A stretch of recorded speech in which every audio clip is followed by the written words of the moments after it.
बच्चों, अब हम मांग के नियम के बारे में पढ़ेंगे। बच्चों, जैसा कि हमने मांग के परिभाषा से जाना कि मांग एवं मूल्य में बहुत ही घनिष्ठ संबंध होता है। मांग और मूल्य के इस परस्पर संबंध को मांग के नियम के द्वारा हम व्यक्त कर सकते हैं। मांग का नियम यह बताता है कि ऊंची कीमत पर मांग कम तथा कम कीमत पर मांग अधिक होती है। यानी कि मांग और मूल्य का संबंध कैसा होता है बच्चों? विपरीत संबंध होता है।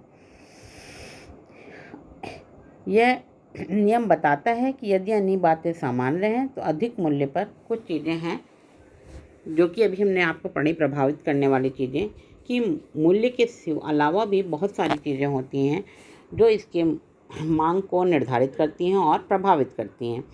तो अगर वो सारी चीज़ें सामान्य रहें, अपरिवर्तित रहें, तो कम कीमत पर वस्तु की अधिक मात्रा बिकेगी और अधिक मूल्य पर वस्तु की कम मात्रा बिकेगी। यही मांग का नियम बताता है। बच्चों, मार्शल ने इसकी परिभाषा दी, किसी वस्तु की अधिक मात्रा में बिक्री के लिए उसके मूल्य में कमी होनी चाहिए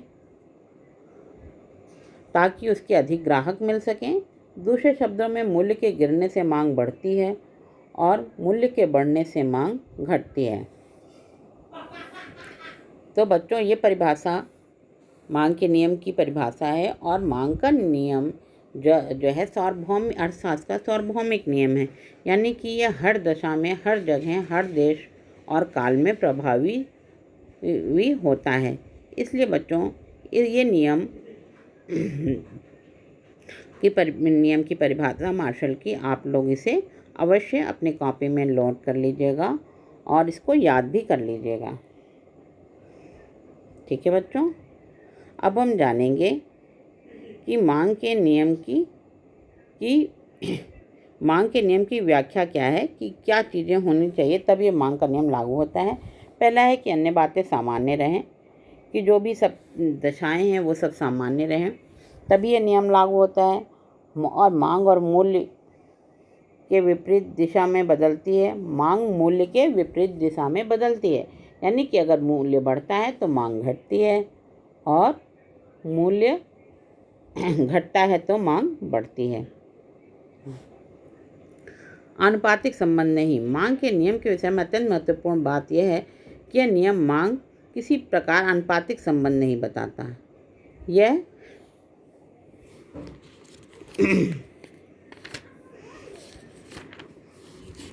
किसी भी तरह का यह आनुपातिक संबंध नहीं बताता है।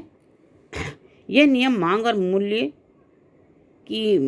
विभिन्न मूल्यों पर मांगी गई मात्रा में परिवर्तन की दिशा को संकेत करता है, न कि उसके वास्तविक परिणाम का, कि किसी वस्तु के मूल्य में कि कितना परिवर्तन, कितना मूल्य कम हुआ तो उस वस्तु की कितनी मात्रा बिकेगी, इसका निर्धारण ये नियम नहीं करता है। ये तो बताता है कि वस्तु के मूल्य में कमी से वस्तु की मांग बढ़ेगी, लेकिन कितनी अधिक बढ़ेगी ये नियम ये नहीं बताता है। इसके बारे में हम लोग मांग की मूल्य सापेक्षता में पढ़ेंगे। बच्चों, मांग के नियम फिर है प्रवृत्ति का द्योतक।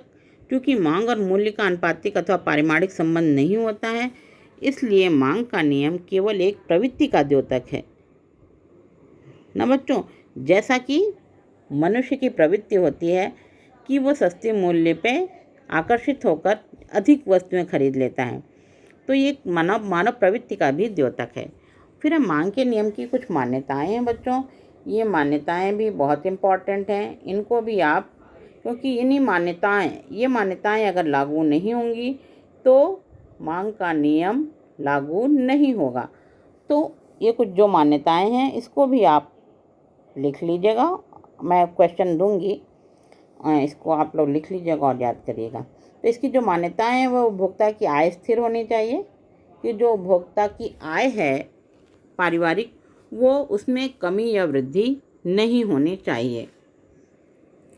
उपभोक्ता की रुचि, आदत और प्रचलित फैशन में कोई परिवर्तन नहीं चाहिए, कि अगर हमारी रुचि में परिवर्तन हुआ है तो निश्चित रूप से हमारी आय स्थिर रहने के बावजूद भी हम उसको खरीदना अधिक पसंद करेंगे। स्थानापन्न वस्तुओं में कोई परिवर्तन नहीं होना चाहिए।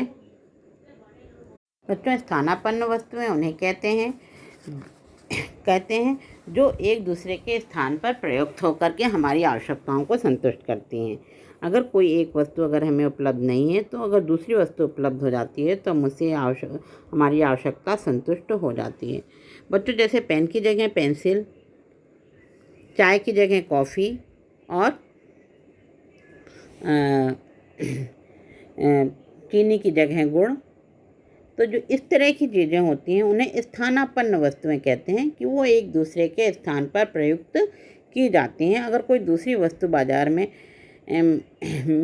नहीं है, स्थानापन्न वस्तुओं में उनकी जो स्थानापन्न वस्तुएं हैं उनके भी मूल्य में कोई परिवर्तन नहीं होना चाहिए।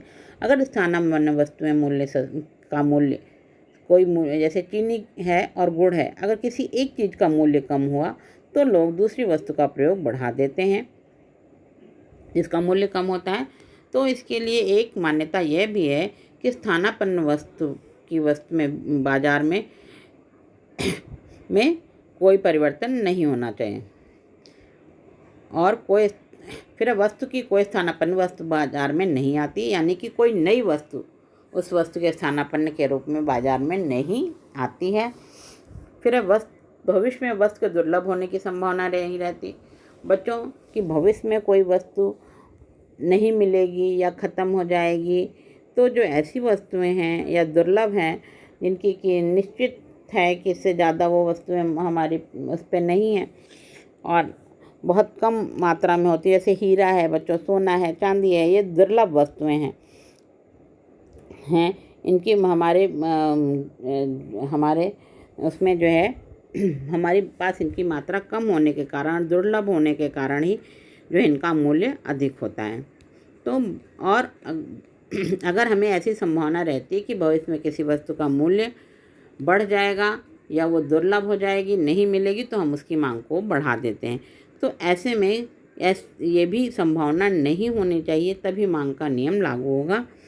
किसी वस्तु की मांग का अध्ययन किया जा रहा है तो प्रतिष्ठा मूलक नहीं। अगर हम किसी वस्तु की मांग का अध्ययन कर रहे हैं तो वो वस्तु जो है प्रतिष्ठा सूचक नहीं होनी चाहिए, यानी कि वो हमारी प्रतिष्ठा को बढ़ाने वाली नहीं होनी चाहिए, क्योंकि प्रतिष्ठा सूचक जो वस्तुएं होती हैं उन पर मांग का प्रभाव नहीं पड़ता है। उन्हें हम मूल्य और मांग का प्रभाव नहीं पड़ता है। जो प्रतिष्ठा सूचक वस्तुएं होती हैं उनको हम बहुत अधिक कीमत पर भी अपनी प्रतिष्ठा को बढ़ाने के लिए खरीद लेते हैं। फिर है उपभोक्ता आपस में प्रतियोगिता करते हैं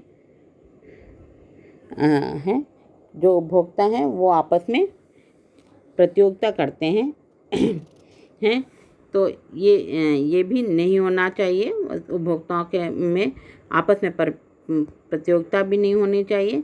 अगर ये सारी चीज़ें स्थिर हैं तो मांग का नियम लागू होगा ना बच्चों। इसके लिए हमने हमारी एक सारणी दी हुई है कि जैसे जैसे हमने देखा संतरे का मूल्य कम हो गया, वैसे वैसे मांगी गई मात्रा बढ़ती गई। 35 रुपये मूल्य पर जो उसकी इकाई मांगी गई है, 35 रुपये मूल्य के केजी में हम 2 केजी संतरे खरीदते हैं और 30 रुपये मूल्य पर 3 केजी और 5 रुपये और कम हो गए, यानी कि 25 रुपये मूल्य हो गया तो हम 5 केजी खरीदते हैं और 25 रुपये से भी कम 20 हो गया तो हम 8 केजी खरीदते हैं और 15 से 20 हो गया तो 12 केजी और 10 रुपये मूल्य हो गया तो 16 केजी। यानी कि जैसे जैसे मूल्य कम होता जाता है वैसे वैसे श्रमिकों उनकी जो मांग भी क्या होती है वो बढ़ती जाती है